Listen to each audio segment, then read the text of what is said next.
Nowadays, we are surrounded with tons of products, tons of brands, tons of companies, and it seems like some of them never die. Just think about brands like Coca-Cola, like Gillette, and when you realize that they've been around for more than 100 years, it's almost impossible not to ask yourself, how does it happen that some brands, most of them will find out, die in the first few years? There is one important aspect that any company needs to know. Statistics show that 66%, more than half, 66% of all new products fail within the first 2 years. The same statistics show that 96% of product developments fail to return the costs that were needed to be produced and developed. So it means that a company needs to be aware of what is called the product life cycle of all the 5 stages in the lifetime of a product, and in this video we will go in depth about each step, and every company will need to know how to adjust to the market, when to expect profit and when to expect losses.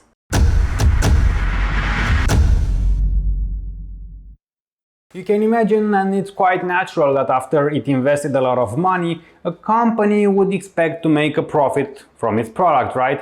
Well, yes, but no. In the same time, I just told you that the statistics show 66% of products fail within 2 years, and this is why when a company wants to get its investment back, you can see here the loss, so the investment, it wants to get it back, you need to wait up till the growth stage. So that is the 3rd stage of the product life cycle. The product life cycle is the course of a product sales and profits over its lifetime, and it has 5 stages.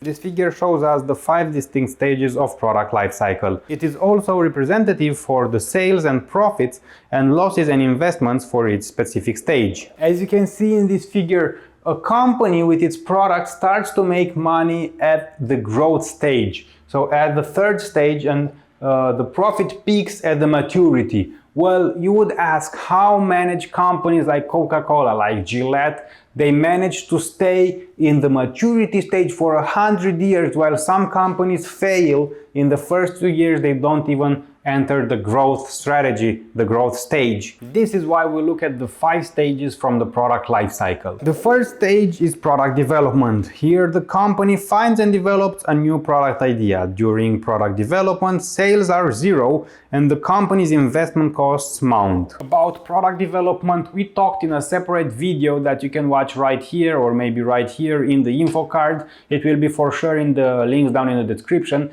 because the product development, so actually generating a new product, is a stage, it's a process with 8 stages that a company needs to go through, and you can watch that video for an in-depth explanation. The second stage is introduction.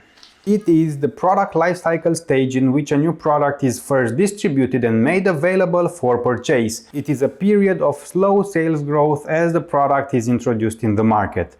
Profits are non-existent in this stage because of the heavy expenses of product introduction.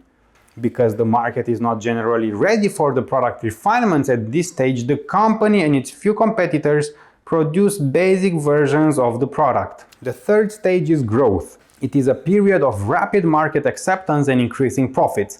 The product sales starts climbing quickly as this product lifecycle stage.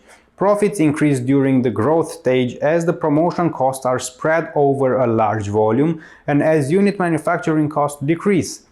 In this stage, the firm faces a trade-off between high market share and high current profit.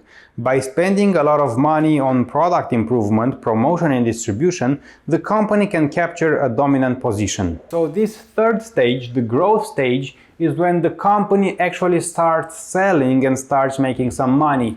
One important thing is that there are no timings specified in the marketing industry about how long does it take for a product to get here. The 4th stage is maturity.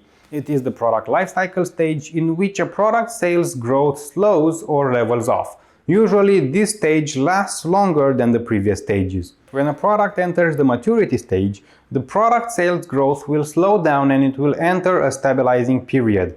Sometimes when entering this stage, producers have full inventories and need to mark down prices, increase their advertising and sales promotions, or start working on new products. Companies should consider modifying the market, product offering and marketing mix. Modifying the market is when company tries to increase consumption by finding new users and new market segments for its brands.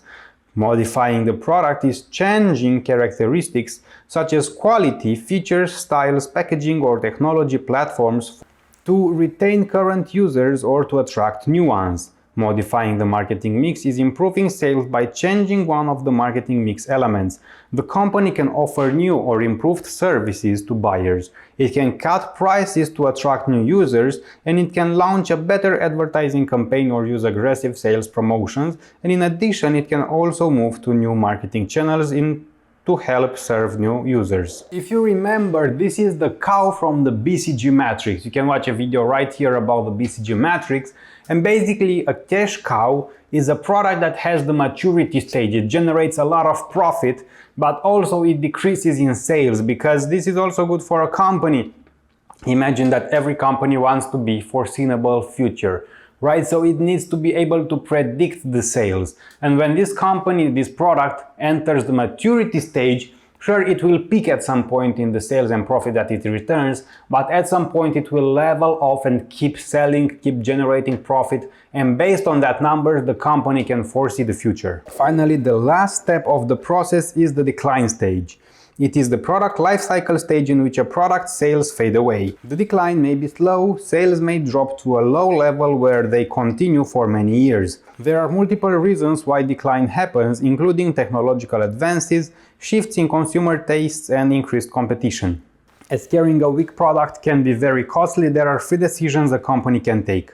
Management can decide to maintain its brand, repositioning or revigorating it in hopes of moving it back into the growth stage of the product lifecycle. Management may also decide to harvest the product, which means reducing various costs such as plant and equipment, maintenance, research and development, advertising, sales force, hoping that the sales will hold up. If successful, harvesting will increase the company's profits in the short run. And finally, the management may decide to drop the product from its line. The company may sell the product to another firm or simply liquidate it and salvage value. This is everything that you need to know about the product lifecycle. I hope that you understood there are 5 stages in the product lifecycle, and that every company with its product will go through, from product development to growth, maturity and decline. Also, you need to remember that here are the 8 stages in the product development, if you're wondering how it is done. And down in the description you will also find more links or more videos about that. If this video helped you, you may want to watch it for one more second. In the links down below in the description you will find a 4 free marketing dictionaries. So that is a file with all the marketing terms you need to know. There are over 400 marketing terms that you have a definition for, and you can get it for free. Also, if you are a marketeer, if you own your very first company, if you are an entrepreneur, in the links down in the description you will find a manual for building your own personalized business plan, corporate communication strategy and marketing strategy. Because you don't want only to have the business plan, you want to have the marketing and the communication strategies ready. And in this manual you will find all the steps by the book that you need to know and that you need to follow in order to make and create your own business plan that is personalized for any type of business you may want to have. Also, you can go down in the description and find the buy me a coffee link. You can buy me a coffee to thank me for these videos. I drink quite a lot of coffee for creating these videos, when researching the information, filming the videos and editing them, so you can watch them for free on YouTube. Of course, that there are also the classical ways to like the video, to comment in the comment section, and please do that. It helps me a lot with the YouTube algorithm. You know how it is: like, subscribe, comment, all that, and I will see you at the next video.